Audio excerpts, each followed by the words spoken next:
All right. Here's today's third test. I decided to record a short video this afternoon before the big video later on today. This is just sort of a test to make sure everything comes out properly. And also, while I have the chance, why don't I record a bit of a fantastic interview I just recently read with the Ramones from 1979 by Timothy White. Is that it? Yeah, Timothy White. So this is still Ramones in their early years, but they've got Marky in the band. Tommy's done after the first 3 albums and tours. And they're being taken a little more seriously in the press, I guess, and getting asked questions about where they came from and their backgrounds and things. And I'll start with Lester Bangs, because I didn't realize that Lester Bangs figured into this. The greatest of great rock writers ever. Up there with Nick Tosches, who I won't stop yapping about. Jeffrey Hyman, the lovable scarecrow, is a native of Forest Hills. His father and mother have been divorced since the early 60s. He has a younger brother named Mitch, who is a guitarist with rock critic Lester Bangs' band, Birdland.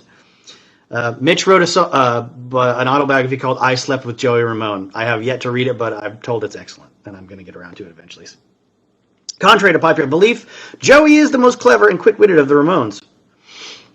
That is contrary to popular belief because Tommy and Johnny made concerted attempts to make sure that people stopped interviewing Dee Dee and Joey because they were goofy and they laughed too much, and they didn't want the Ramones to be seen as a bunch of dumb guys who couldn't string a sentence together, which at various times Dee Dee and Joey could not string sentences together in interviews. So, they were the cutest ones, though, so everybody wanted to interview them, so Johnny put a stop to that. Anyways, we begin by discussing Forest Hills, which Johnny describes as a middle-class, mostly Jewish neighborhood, if that means anything. He then mentions that Michael Landon, the star of TV's Little House on the Prairie, is from the same area. I interject that Paul Simon also lived in Forest Hills, and Marky corrects me, Paul Stanley of Kiss. When I say, no, I mean Paul Simon, he gives me a blank stare. You know Paul Simon, Johnny chides the drummer, but Marky replies with another blank stare. Don't mind him, Johnny tells me with exasperation. He's from Brooklyn. How did you pick the name Ramones? Joey. It had a ring to it, like Eli Wallach does. Just sounded good.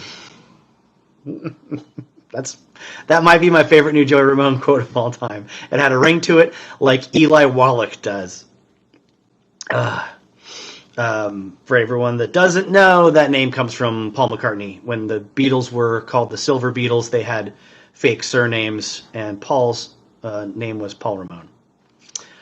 Johnny says, we thought of Spice and other names, but felt that's ridiculous. Dee Dee, we never gave it too much thought. Where did your American Eagle logo come from? Johnny, I don't know if what we've got is the American Eagle, but that's what we thought of at the time.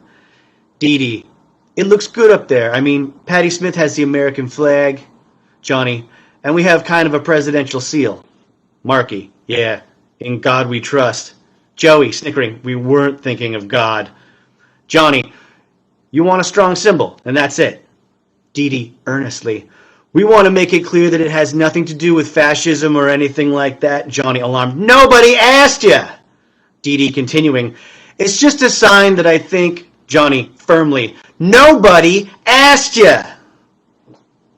You still look like teenage troublemakers, young thugs, were you?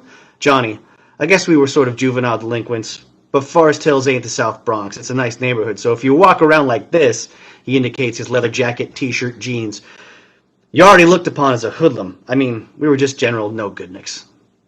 Dee Dee, but we didn't have an organized gang. Johnny, we once tried robbing a drugstore on Queens Boulevard unsuccessfully. It was in a whole row of stores, and we broke into the laundromat from behind by mistake. The next time we tried robbing a bakery on 63rd Drive, somebody climbed in the window above the door. The police came into my house the next day and asked someone to identify me, but the person said I wasn't the one. The other kid finked on me, but I don't care because he's gotten killed since then. I didn't become bad until I got out of high school. Sniffing glue was probably the start of my downfall.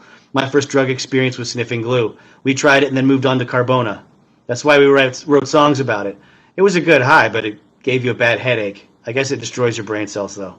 Joey, Ben Carbona Not Glue got pulled from the Leave Home album because Carbona was going to sue us for using their name.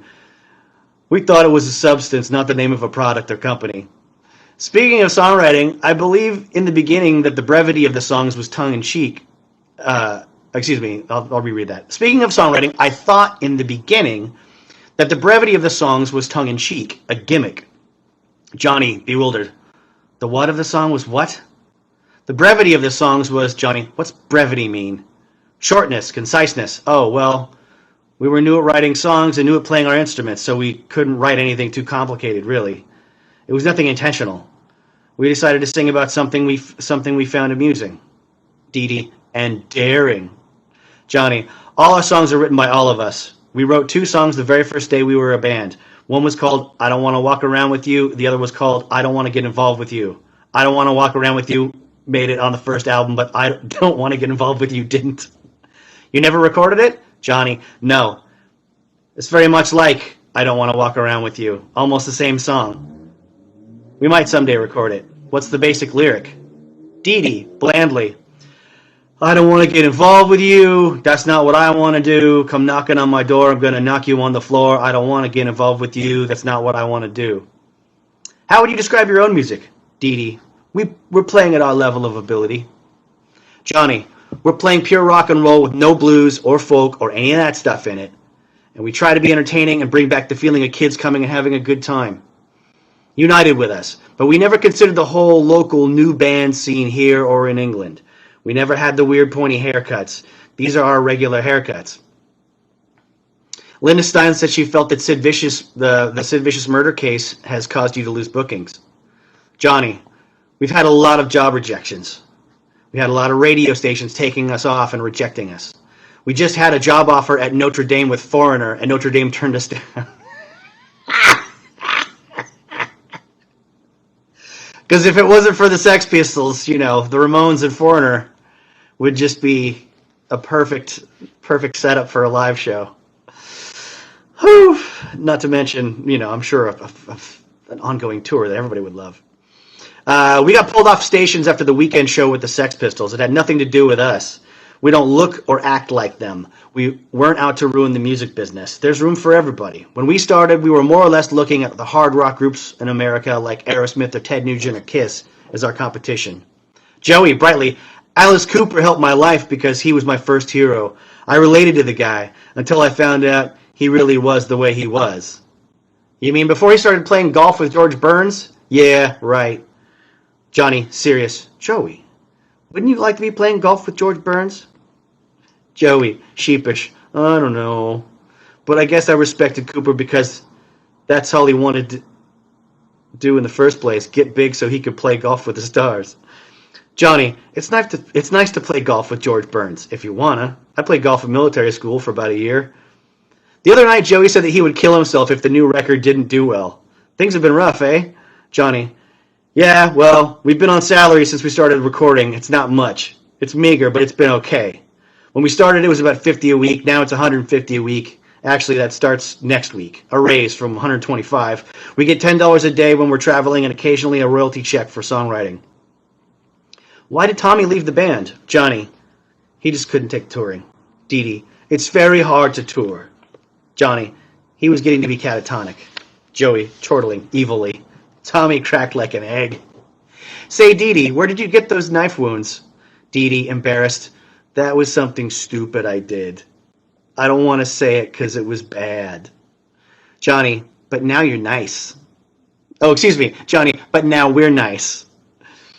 How did you fellas manage to change your dispositions? Johnny, we got into a group and we became nice. There's more to it, but that's enough for